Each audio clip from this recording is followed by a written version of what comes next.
Hey guys, welcome back to the shop.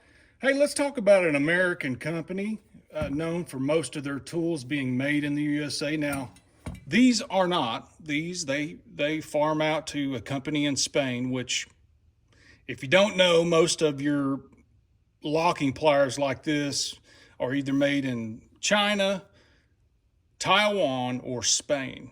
And if you can get them out of Spain, that's your best bet. Matter of fact, if you look on the Snap-on truck, most of theirs are made in Spain.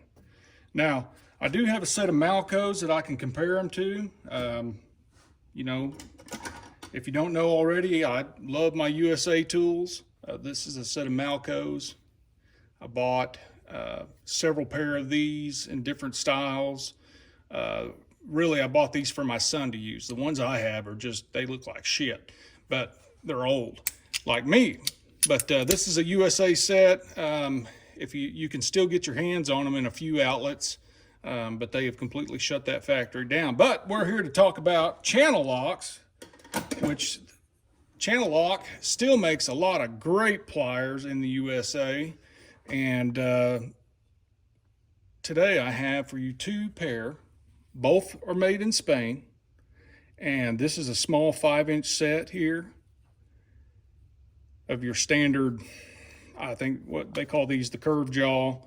But one thing I wanted to note here is I love the release handle.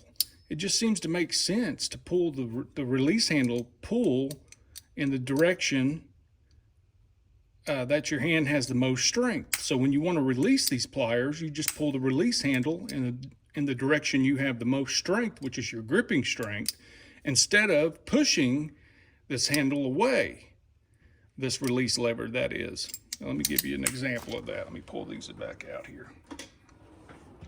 So in your traditional style, you push these away, but you have more strength. See, it's kind of hard to get the grips on here, get these good and tight.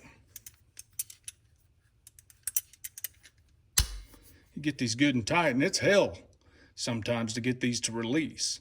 So it really makes sense to me that they put this release lever in the right direction where you have the most gripping strength, right there. So this is a really nice set. They're very smooth. They're a powder coated finish. I presume it's powder coat. I doubt these would just be paint. But here's another set I picked up. I just added these to my welding cart. Hadn't even used them yet, but seemed to be a nice set. Again, that release lever in the direction you have the most strength, which is your grip strength for that release. There you go. This is what seems to be a really nice set to me. I mean, locking pliers are not that complicated. Nice riveting done here. I really like the smooth finish. See, I keep wanting to pull that away when you actually pull it to release. It's going to take some getting used to. One other thing to note, it does have a locking nut here, so we get that thing adjusted, and I guess you can crank down on that, and that'll lock that in place so that adjustment, you know, it doesn't back off. Makes sense. One thing I would have liked to have seen on these is a hex built into the end of this so you could really crank down on here. Instead, you got to get another pair of pliers, grip that knurling, and crank down on it. But for what they are, they're a nice set of pliers. They're reasonably priced. I think when you guys do a quick Google search on Channellock locking pliers, you'll find they're really reasonable in price. You know, compared to these Malcos, you know, this set here probably was, you know, $55.